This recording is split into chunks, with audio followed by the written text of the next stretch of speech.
I'm standing at the helm.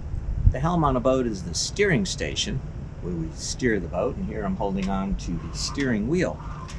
Beneath the boat is a blade called a rudder, and when I turn that rudder, it turns the boat. So turning this wheel left or right will cause the boat to turn left or right. So I know where to turn towards. We have a compass.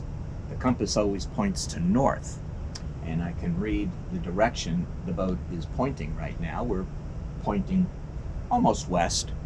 So down on a chart, a map on a boat is called a chart, we would plot a compass heading from where we are to where we want to go. We would have a degree bearing, and I would just turn the boat so my compass is pointing in that direction.